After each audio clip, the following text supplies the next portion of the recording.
Now at 6 and streaming on crossroadstoday.com. In Goliad, authorities are looking for information following a cockfighting ring bust Saturday. A man in the Houston area is dead after an order dispute at a fast food restaurant. And in Louisiana, gunfire erupts inside a church. The suspect just 16 years old. Well, obviously today's storm weather was a big problem. The bulk of it is now over the Houston area. We still have additional showers possible tonight. Now, tomorrow looks a little better, and we'll be talking about all that storminess and the damage that has occurred around the area coming up in just a few minutes. We've got lots of teams in the Crossroads still in the hunt, and we're getting deeper into the postseason. I'll have all that in sports. You're watching 25 News now at 6. Good evening and thank you for joining us. I'm Don Brubaker. Karina Garcia is on assignment. Rain, wind, hail. This is an alert day. Now let's take a first look at your forecast. Here's First Warn Storm Team Chief Meteorologist Mac Pettis. Latest, Mac. Thank you very much. Well, obviously it was a very busy afternoon. There you see the weather. It began in San Antonio and then started rolling down into our area. There you see Crossroads, and there you see the big storms that came through. At this hour of the night, the majority of the activity is out over southeast Texas. But if you look upstream, there's more activity down south that we need to track. This right here, that's the big dip that caused all this violent weather. As that moves farther east, well, things should settle down for tomorrow. Now, as I mentioned, right now, the activity down to the south of us, here's Victoria. There's one heavy storm right over Refugio right now, another one down over the Mathis area and all the way down to Laredo. That stuff will sort of be rolling around the Crossroads overnight, so not as intense, still some thunderstorms to deal with, but tomorrow should be a whole lot better. We'll have more on that coming up in just a few minutes. Don, back to you. All right, Mac, thank you. And for more, let us go now to 25 News now. First Warn Storm Team meteorologist Trey Mining. Trey? It was quite an eventful day, and no doubt about it, in the Crossroads today. Thunderstorms rolled through Victoria about 2 or 2:30 this afternoon, dropping very heavy rainfall, flood-producing rainfalls, and some of the area streets were underwater temporarily. In addition to that, 60 to 70 mile-per-hour wind gusts recorded earlier as well, and also hailstones. Yes, a little piece of ice fall from thunderstorms. We had that today. They're about this big, about golf ball size or so on average. So it definitely was an eventful day in the severe weather category here in the Crossroads region. Calming down now, still some rain and showers around some parts of the Crossroads, but the sun is trying to peek out here a little bit as it begins to quiet down. Looking forward to a quiet evening, but just kind of goes to show, and you need to always be weather aware just in case. Back to you in the studio. All right, Trey, thank you. Severe damage was done to Calhoun County RVs and mobile homes in the storm that passed through. The Port Lavaca Wave reports several homes were damaged at Bayview RV Park and other areas. At this time, injuries are unknown. Here's your viewer poll this evening. Scan that QR code on your screen to vote now. Here's the question. Did you receive any weather damage this afternoon? Yes or no? 44% of our voters said yes, 56% say no. We thank you for voting. We want to hear from you. Come to crossroadstoday.com/vote to take part, and we will have an update on 25 News Now at 10. The hailstorm hit the San Antonio area in Poteet. People saw hail just larger than a quarter. One structure sustained severe damage. Strong winds swept through, ripping off the roof of a bar. The roof ended up landing on the other side of the road, and their patio covering was damaged. Goliad County authorities are still gathering information after breaking up a cockfighting ring there Saturday. Authorities say 63 suspects were arrested. 45 vehicles and 8 trailers were impounded. An Operation Lone Star task force raided the cockfighting ring after getting a warrant. Suspects were charged with engaging in organized criminal activity and cockfighting. Multiple guns were seized, and some suspects were also charged with unlawful carrying of a weapon. Yoakum police arrested a 36-year-old suspect Thursday. Linda Blackwell is charged with assault of a family member, impeding breath or circulation. She is in the DeWitt County Jail in lieu of $100,000 bond. A 24-year-old suspect was arrested by Yoakum police last Wednesday. Aubrey Britton is charged with assault of a public servant. She is in the DeWitt County Jail in lieu of $75,000 bond. A Victoria couple had just laid down to rest after celebrating Mother's Day Sunday night when they woke up to smell smoke. Firefighters responded to the structure fire at the home in the 3400 block of Flamingo Drive. The husband says first responders told him the fire started as a freak accident involving burnt wires in a corner alongside the front door.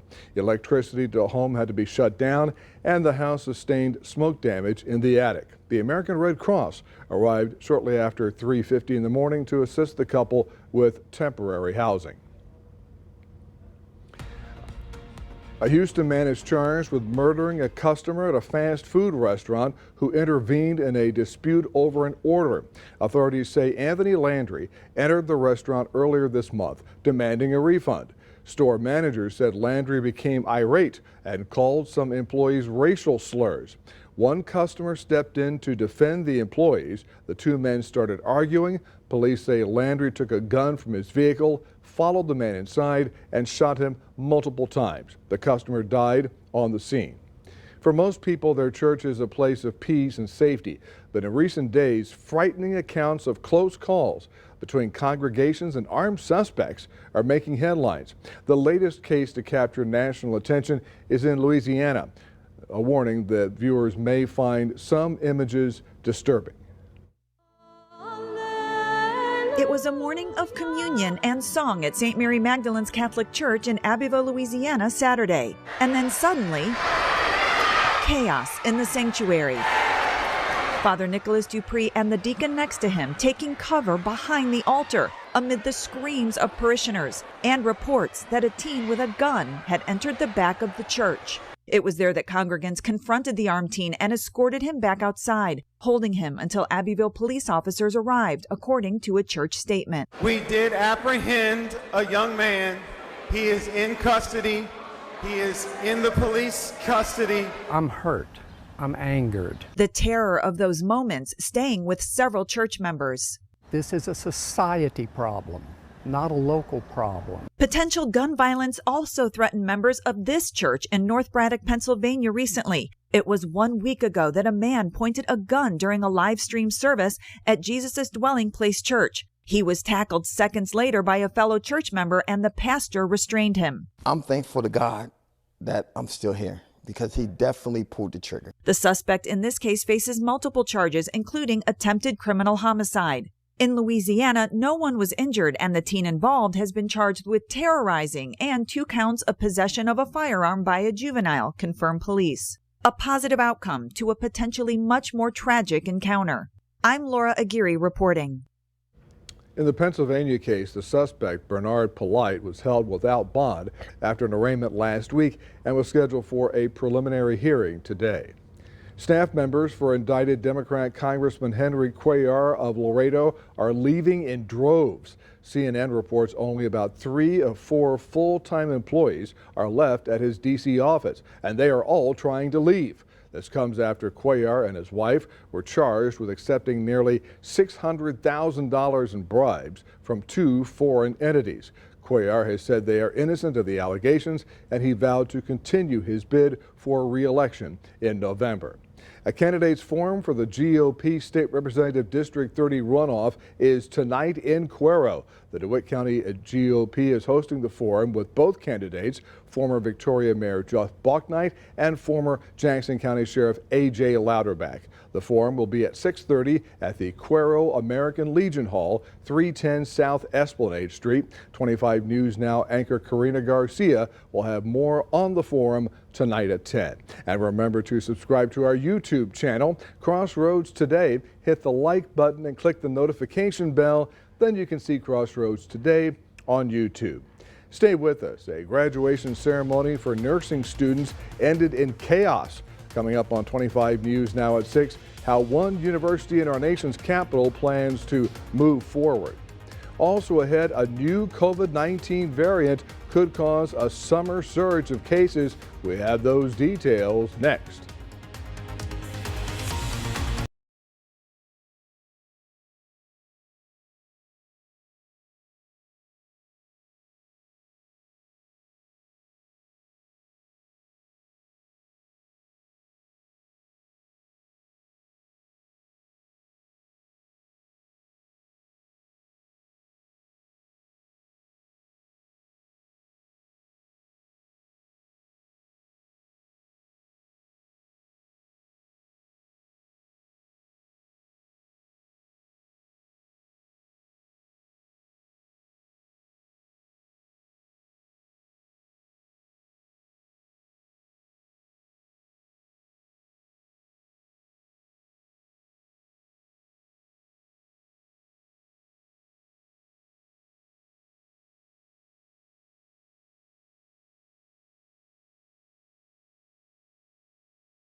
are watching a new COVID-19 variant that could threaten to drive a summer surge. KP.2 is now the leading variant in the U.S. In mid-March, it made up just 1% of cases, but now it makes up over a quarter of them. Early lab tests suggest that the variant might be better at evading our immune systems and could be slightly more infectious than previous variants. A CDC spokesperson said there's no reason to believe it would cause more severe illness than other strains. Federal officials voted in favor of a new rule that is expected to bring major reforms to the nation's aging electrical grid. This new rule aims to make it easier to build regional electrical transmission, high voltage electrical towers to deliver more electricity and clean energy to the grid. Officials say without this sort of action, the nation would not be able to handle increased demand and extreme weather. A graduation ceremony for students at Howard University in Washington, D.C. ended abruptly and in chaos. Angry family members chanted, "Let us in," and pounded on the doors and smashed a window after being locked out when the auditorium hit capacity. We apologize for the events that you endured this week, but we stand here to salute you. It was a 3-hour ceremony for the largest graduating class in Howard history. After Thursday, I did not think I was going to walk, and it was just a terrible experience. Earlier in the week, Justice Hodges was set to receive his diploma at a ceremony on campus, like most of his fellow graduates. 3 minutes into there was a fight already on the other side, inside, so it was like total chaos in there. Justice's mother was in town from New Jersey, excited to see her son receive his diploma. The fire department is now here to shut us down. I think they said the fire department shut it down because they know that we were probably going to tear that place up. Mom thought she may never see her son get any diploma. No, I didn't think so because he didn't get to graduate because of COVID, his high school graduation. He missed it. I told you Thursday night that you were unstoppable, did I not? But Dean Gina Spivey Brown came up with a plan B, allowing all 280 graduates of the College of Nursing and Allied Health Sciences take the big stage. Justice Hodges. Well, I feel very happy. I feel like, our voices were heard and we were accommodated well. So I thank Howard for that. And Mom is thankful she could stick around. We stayed a little bit longer, but they showed them that extra support and sympathy from the other day, so I was happy about it. In Northwest D.C., John Duran, WUSA 9. Geomagnetic storms that brought dazzling colors to areas that rarely have it did cause some chaos. The New York Times reports navigational systems in farming equipment broke down over the weekend. The equipment, including tractors, used GPS to plant precise rows to avoid gaps and overlap. A John Deere dealer in the Midwest warned farmers about the disruptions. This is bad timing. It's the height of planting season in the Midwest and Canada. And of course, it's going to be interesting to see if the corn rows are going this way. For us, boy, it was a rough afternoon as all that stormy weather came through. There are still some rain showers out there. You can see here on our live picture, our temperature is at 71, obviously influenced by the downpours. And our high today got up to 89 degrees. But the question is, how much rain did we get? Well, officially at the airport, 1.24, which brings our season since January to 1482 and gives us a 2-inch surplus. It's not completely over with just yet, folks. We have additional thunder showers popping, shouldn't be as severe. We'll be talking about that coming up after this.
Well, good afternoon, everyone. After about 2 weeks of severe weather over Texas where we were excused, all of a sudden it rolled into our area.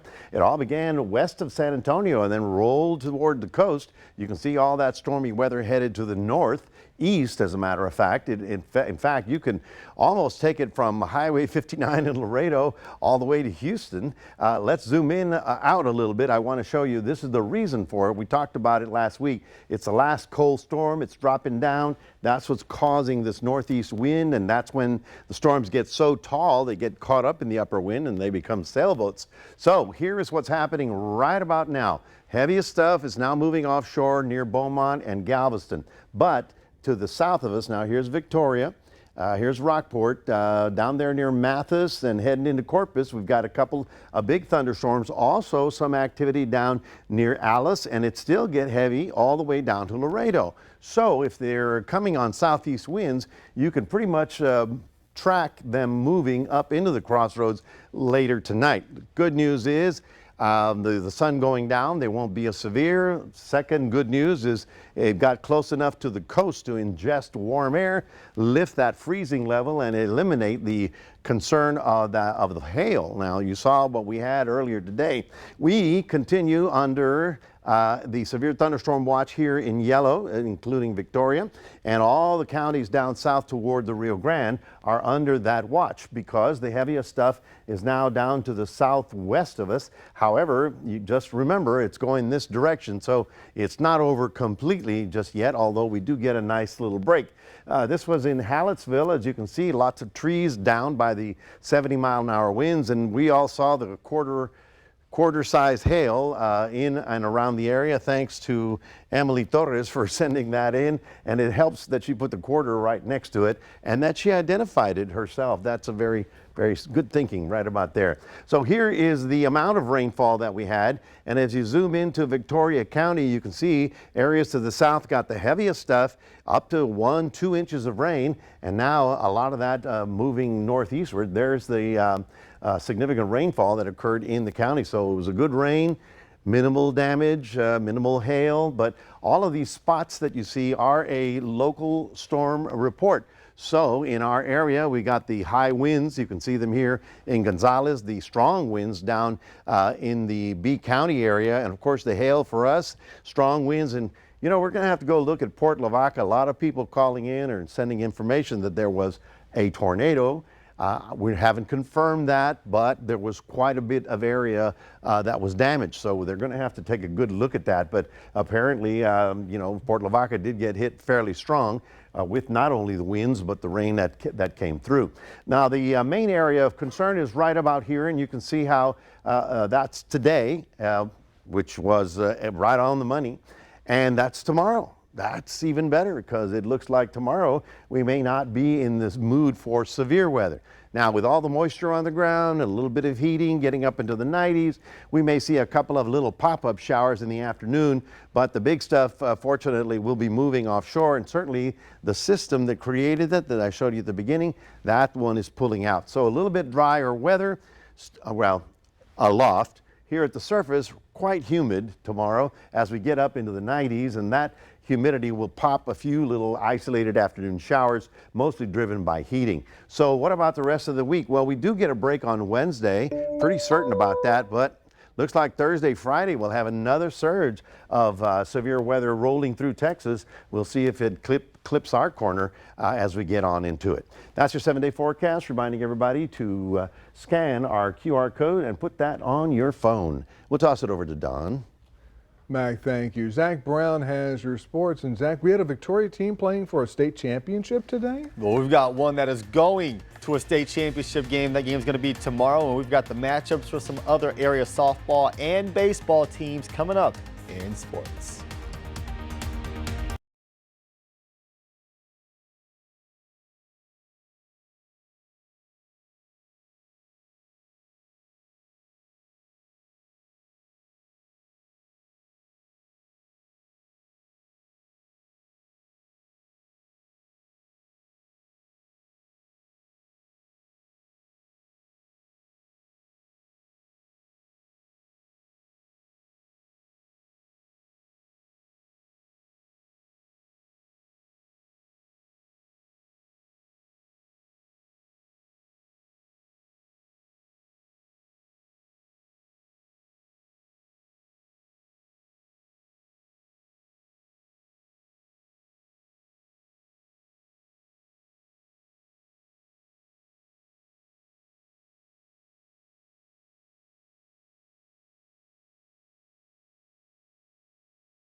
St. Joseph Lady Flyers taking on Hyde Park in the state semifinal game. And check this out. Here is the final out. That ball smacked into center field. Hyde Park sends a runner to the plate.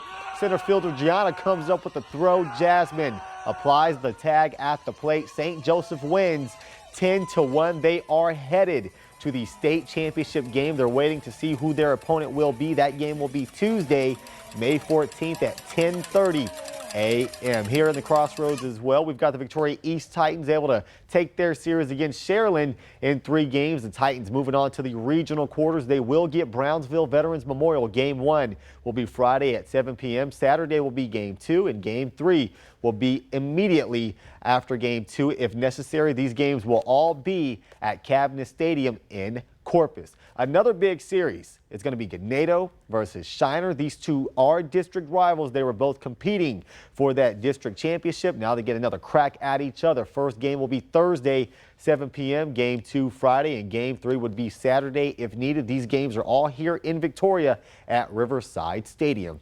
And we've got a lot of Lavaca County sports doing great things. These are the Hallettsville Lady Brahmas. They are still in the hunt for that state championship. They shut the door on Tidehaven, and now they're going to move on to the team that got in their way last year. Santa Gertrudis ended the Lady Brahma season on a play at the plate, similar to what we just saw with St. Joseph. So Hallettsville is going to get another crack at the Lions. Game 1 will be May 16th. It is a best-of-3 series. Game 1 is going to be at Sinton at 6:30 p.m. Game 2 will be at Cavness Field. Game 3, if necessary, would be 30 minutes after Game 2. So this should be an exciting one for Hallettsville. And how about Hallettsville Sacred Heart? We've got 2 champions in the Crossroads, both in that Lavaca County. These are the ladies from Hallettsville Sacred Heart. The Lady Indians, TAP softball champions. When they returned back home from Waco, they were greeted with a celebration. And that other team, well, it's the baseball team from Shiner St. Paul. This video taken from the Facebook page of Texas High School Baseball. This is right after the final out of the state championship game. They too were greeted well whenever they returned to Shiner with a citywide celebration. Congrats to Hallettsville Sacred Heart softball and Shiner St. Paul baseball on bringing some state championships back to the Crossroads. In the NBA, we've got the conference semis where Minnesota had the defending champion Nuggets kind of on the ropes, leading 2-1. Close game in the first, but once Denver took the lead, it was all Nuggets. Huge performances all around for Denver, who got 35, 7, and 7 from Jokic, 27 points from Aaron Gordon, and 19 from Jamal Murray. Minnesota's Anthony Edwards continues to be unreal in the postseason. 44 points, but not enough. Denver wins 115-107 series, now tied at 2 games apiece. For those teams that did not make the postseason, well, we had the draft lottery. Atlanta gets the number 1 pick. The Rockets get the number 3 pick. The Spurs right behind Houston, picking at number 4. That is it for your sports. Don, back to you. All right, Zach, thank you. And we're back in a moment. A diamond found over a century ago could get over $7 million, but it goes up for auction tomorrow.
Tonight, a fancy, vivid yellow diamond, described as one of the largest in the world, could fetch more than $7 million when it goes under the hammer tomorrow at Auction House Sotheby's in Geneva. Mined most likely over 100 years ago in South Africa, the gem weighs over 100 carats.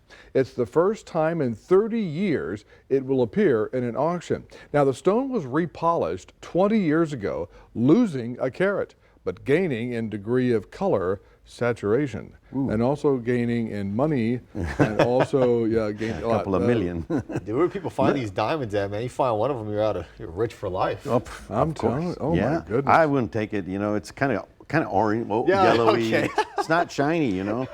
Absolutely. What do I know about diamonds? Well, we did not have a shiny day of weather. We had a chaotic day chaotic, of weather. Yes. That's a good word. Yes, it was chaotic all afternoon since about 1 o'clock that we've been tracking the heavy storms. At this hour, most of the big stuff is moved to the northeast, but there's more activity down south. You can see it right about there. In fact, there's one rolling over Refugio right now, and that'll be headed toward Port Lavaca, so it's not over with just yet. However, the intensity has decreased, and the chance for hail has also decreased now that the sun's going down and the air is warming up, or the storms themselves are warming up a little bit. So tomorrow it looks like a better day, and we're looking for a little bit of sunshine tomorrow, believe it or not. All right, thank you, Mac, and thanks for joining us. We'll see you back here tonight for 25 News Now at 10.